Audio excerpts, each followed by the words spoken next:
and today we have a review of the Galaxy Nexus. This is a brand new device from Samsung and Google. Google does a Nexus every year, and this is 2011's Nexus device.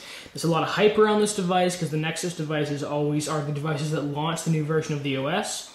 This time around it is launching Ice Cream Sandwich, Android 4.0, and there's lots of wonder and just hype around if this version of Android will really fix a lot of the old version's problems, if it will expand on a lot of new things, how good it really is, if it's bad, if it's just, there's lots of hype about the software, almost more than the hardware, which is also very impressive with its 720p display, which is 315 pixels per inch. It has a very thin design, which narrows down all the way to 6.7 millimeters, has dual core, a new TIO map chip. There's just lots of hype around this whole handset. So without any further ado, let's jump right into the review. So before we get into the depth and into the meat, into the flesh of the review, we can just take a quick look around the device. So you can see at the bottom, we have these buttons are not capacitive. So there's nothing actually on the device, that's just part of the screen, because the Android buttons are now part of the screen instead of actually being capacitive or hardware buttons. So at the bottom, it's just a blank slate. In the middle, you can see that 4.65-inch display, which is a Super AMOLED HD display. It is a contour screen, so I don't know if you can see that. This may help, but it is a bit, it's a bit curved. And that means that it is not Gorilla Glass, because they cannot make curved Gorilla Glass, so it's a fortified glass, just not quite as strong as Gorilla Glass. You can hardly even see where the border of the screen is. You see at that extreme angle, I can shine the light there, but most of the time it looks like it's all just blending right together. At the top of the device, we can see the earpiece and a 1.2 megapixel camera. Performance on the camera is not that good, but it's fine. Call quality on the device is generally pretty good. Nothing outstanding though. On this side of the device, we have some connectors for a dock. There is just 3 little connectors, and there's a dock coming out for the device where it sort of docks in sideways like that. Up here you have the power button right there, which is in a very nice place for your thumb, so you can see when the device is in your hand. Fits very nicely, very nice right there, so very good for your thumb. Obviously a top button would be too hard to reach, so very nice there. On the other side of the device we have the volume rocker, and that is it.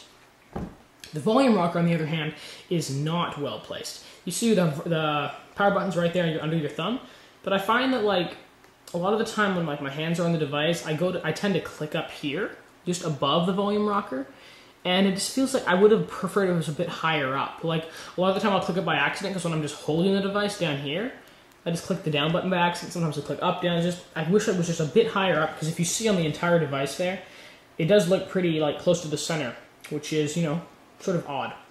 So you can see on the back of the device, we have the 5 megapixel camera that shoots 1080p video. You can see the flash there. We'll get more on the camera later, but overall it's an abysmal piece of garbage in terms of picture. Performance and the pictures are bad. There's a link in the description to my pictures, which you can check out on my website. Camera pictures are bad. Video capture is not horrible, but it's unimpressive and nothing compared to the iPhone 4S or Galaxy S2. So really not that good camera. You can check out my Galaxy Nexus playlist and see the video in there. You also can see at the bottom we have the loudspeaker there. On the bottom, 3.5mm headphone jack, microphone, and the USB out. There's no HDMI out, but this also does count as a HDMI. You can use an MHL adapter, plug that in there, and this little full HDMI adapter that you can plug your HDMI cord into. At the top here, we can see there's a little secondary noise canceling microphone. Samsung and Google logos, very nice. If you peel off the back cover, you can see there's a SIM card slot in there. I've got my makeshift micro SIM adapter and micro SIM in there. You can see there is the 1750 milliamp hour battery right there. Battery performance on this device seems very good. I can get through an average day for me, which is 7:30 in the morning, go to school all day, text, call people, take some pictures, do some video, just full day. Twitter, email, just get through a full day. So battery performance is pretty good. Nothing outstanding, not as good as some iPhone 4 devices or the Galaxy Note with that crazy 2500 milliamp hour battery, but not bad performance either. In terms of the hardware of this device, it is very, very light, only 135 grams, very thin. That nice arc shape feels nice in the hand. It sort of just sits in your hand there, which is very nice, that arc shape.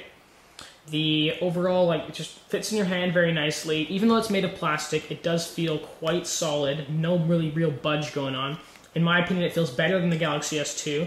They've really improved that.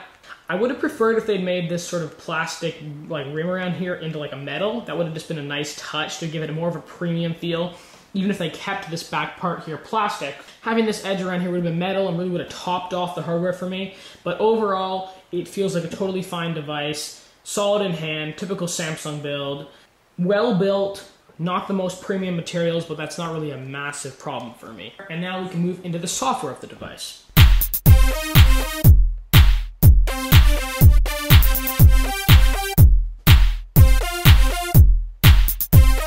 So you can see when you turn on your Galaxy Nexus, you have the brand new Roboto font, which is just a whole new typeface, and it looks very different. You can see also, you can now pull down your notification bar from the top while you are, you can pull down your notification bar while you are on the lock screen, which is a great new feature. So I can see I've got 3 new messages from my Techtainian email.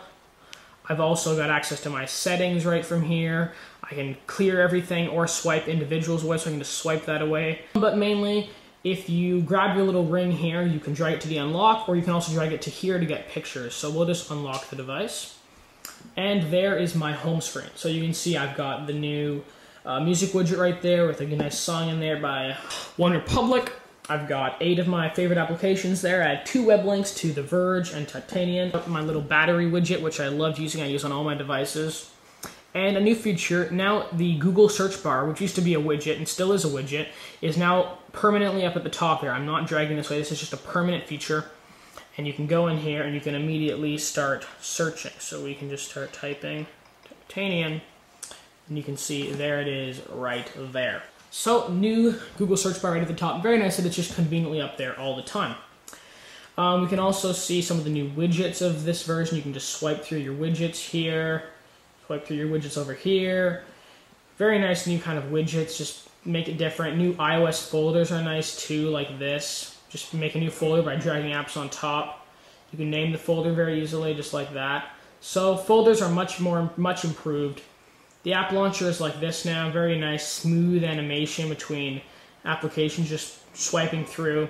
Your widgets now are all displayed like this, and if you want to add it to your home screen, you can just grab onto, let's grab onto this YouTube widget, and we can just drag it on to one of our available screens. There are 5 available screens for you, and you can see at the bottom there's a little blue indicator that shows if you're in the middle, to the left, to the right, and such. So that's just a nice little touch.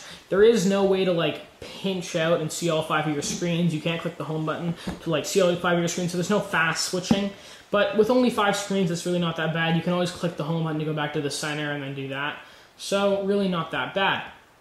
If we go over here, you can see that there is now sort of a little effect when you go to the very edge. It sort of comes up like this. So these are all just little polished things I really appreciate Google doing that they haven't done in previous versions. The whole thing kind of just turns into a piece of glass like that.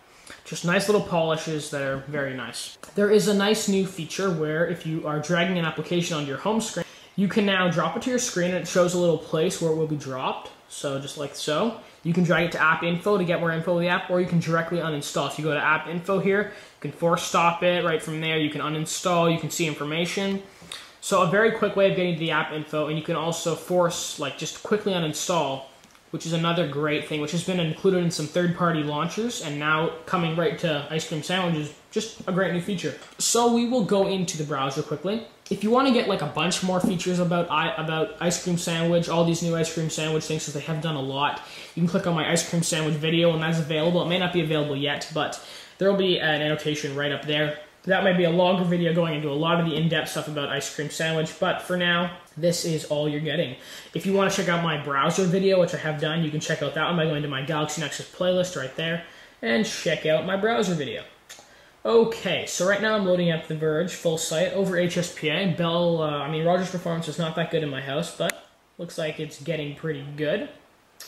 There we go. So, browser performance on this device, in my opinion, is much improved. Ice Cream Sandwich has made a big upgrade on the browser in comparison to previous versions of Android. It's much faster now. You can see double tapping is improved, pinching. It's all just a much faster experience. I'm not going to go a lot into this because I have done a full browser video, which I recommend you check out, as it has got many compliments from you awesome peoples out there. So before we wrap this up, I'm just going to show off Ice Cream Sandwich's new multitasking interface. You can see that I can, dial a phone number, like so, click over here, easily slide up and down between my lists, jump into web browsing, go over here. I can easily jump onto my maps, and it is just a much improved experience. So overall, Total Ice Cream Sandwich experience is just a much better experience in comparison to previous versions, just much smoother, much better. Overall, the apps have all been refined, but check out my other video. So, software is good on this device. Hardware is just very good on this device. Should you buy this device? Is it a good device? What are the problems with it? What are the good things about it?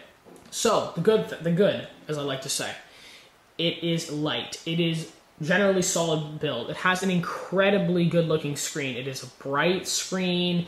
We'll just play video while we're doing this. It's a bright screen. It looks good.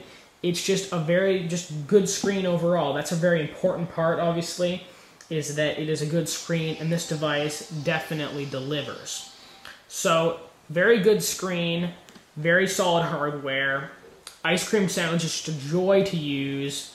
The device has a solid overall build. You're getting a Nexus device, so you're going to be getting hard software updates from Google for a long time to come, so always a positive there. But there are many negatives with this device too. You're getting negatives such as a horrible camera and a unimpressive video performance in terms of recording, so that's a downside. You're getting no SD card support, so you cannot you can't put an SD card in here, and there's no mass storage support either, so no way to just simply throw plug this into a computer and get mass storage. You have to on Windows it works, but on Mac you have to install an app, so that's sort of just a pain.